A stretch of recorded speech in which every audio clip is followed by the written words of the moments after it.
ಯಾವ ಪಟ್ಟಿ? ಇದು ಟಿಕೆಟ್ ಅದೇ ನಾವೇನು ಭಾಳ ಗಡಿಬಿಡಿಯಲ್ಲಿಲ್ಲ.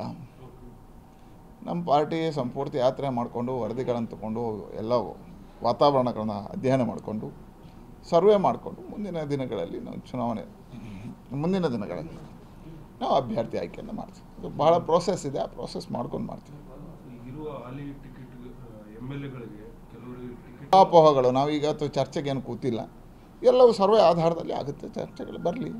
ಇವತ್ತೇನು ಅದೆಲ್ಲ ಊಹಾಪೋಹಗಳು, ಯಾರಿಗಿಲ್ಲ ಯಾರಿಗಂಟು ಯಾರೂ ನಿಶ್ಚಯ ಮಾಡೋಗಿಲ್ಲ. ನಮ್ಮಲ್ಲಿ ಒಂದು ಪದ್ಧತಿ ಇದೆ. ರಾಜ್ಯದಿಂದ ನಾವು ವರದಿಯನ್ನು ಕಳಿಸಿವಿ, ಹೆಸರುಗಳನ್ನು ಕಳಿಸಿವಿ.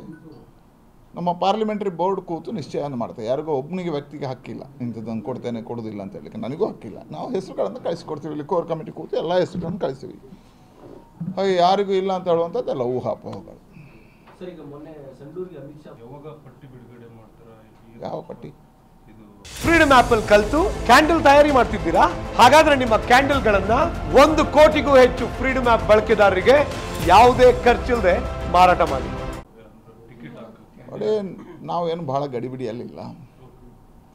ನಮ್ಮ ಪಾರ್ಟಿ ಸಂಪೂರ್ತಿ ಯಾತ್ರೆ ಮಾಡಿಕೊಂಡು ವರದಿಗಳನ್ನು ತಗೊಂಡು ಎಲ್ಲ ವಾತಾವರಣಗಳನ್ನ ಅಧ್ಯಯನ ಮಾಡಿಕೊಂಡು ಸರ್ವೆ ಮಾಡಿಕೊಂಡು ಮುಂದಿನ ದಿನಗಳಲ್ಲಿ ನಾವು ಚುನಾವಣೆ ಮುಂದಿನ ದಿನಗಳಲ್ಲಿ ನಾವು ಅಭ್ಯರ್ಥಿ ಆಯ್ಕೆಯನ್ನು ಮಾಡ್ತೀವಿ. ಅದು ಭಾಳ ಪ್ರೋಸೆಸ್ ಇದೆ, ಆ ಪ್ರೋಸೆಸ್ ಮಾಡ್ಕೊಂಡು ಮಾಡ್ತೀವಿ.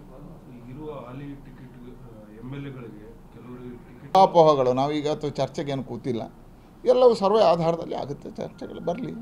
ಇವತ್ತೇನು ಅದೆಲ್ಲ ಊಹಾಪೋಹಗಳು, ಯಾರಿಗಿಲ್ಲ ಯಾರಿಗಂಟು ಯಾರೂ ನಿಶ್ಚಯ ಮಾಡೋಗಿಲ್ಲ. ನಮ್ಮಲ್ಲಿ ಒಂದು ಪದ್ಧತಿ ಇದೆ. ರಾಜ್ಯದಿಂದ ನಾವು ವರದಿಯನ್ನು ಕಳಿಸಿವಿ, ಹೆಸರುಗಳನ್ನು ಕಳಿಸಿವಿ. ನಮ್ಮ ಪಾರ್ಲಿಮೆಂಟ್ ಫ್ರೀಡಮ್ ಆಪ್ ಅಲ್ಲಿ ಕಲಿತು ಕ್ಯಾಂಡಲ್ ತಯಾರಿ ಮಾಡ್ತಿದ್ದೀರಾ? ಹಾಗಾದ್ರೆ ನಿಮ್ಮ ಕ್ಯಾಂಡಲ್ಗಳನ್ನ 1 ಕೋಟಿಗೂ ಹೆಚ್ಚು ಫ್ರೀಡಮ್ ಆಪ್ ಬಳಕೆದಾರರಿಗೆ ಯಾವುದೇ ಖರ್ಚಿಲ್ಲದೆ ಮಾರಾಟ ಮಾಡಿ. ಪಾರ್ಲಿಮೆಂಟ್ರಿ ಬೋರ್ಡ್ ಕೂತು ನಿಶ್ಚಯವನ್ನು ಮಾಡ್ತೇವೆ. ಯಾರಿಗೋ ಒಬ್ಬನಿಗೆ ವ್ಯಕ್ತಿಗೆ ಹಕ್ಕಿಲ್ಲ, ಇಂಥದ್ದನ್ನು ಕೊಡ್ತೇನೆ ಕೊಡೋದಿಲ್ಲ ಅಂತ ಹೇಳಲಿಕ್ಕೆ. ನನಗೂ ಹಕ್ಕಿಲ್ಲ. ನಾವು ಹೆಸರುಗಳನ್ನು ಕಳಿಸ್ಕೊಡ್ತೀವಿ. ಇಲ್ಲಿ ಕೋರ್ ಕಮಿಟಿ ಕೂತು ಎಲ್ಲ ಹೆಸರುಗಳನ್ನು ಕಳಿಸ್ತೀವಿ. ಹಾಗೆ ಯಾರಿಗೂ ಇಲ್ಲ ಅಂತ ಹೇಳುವಂಥದ್ದೆಲ್ಲ ಊಹಾಪೋಹಗಳು.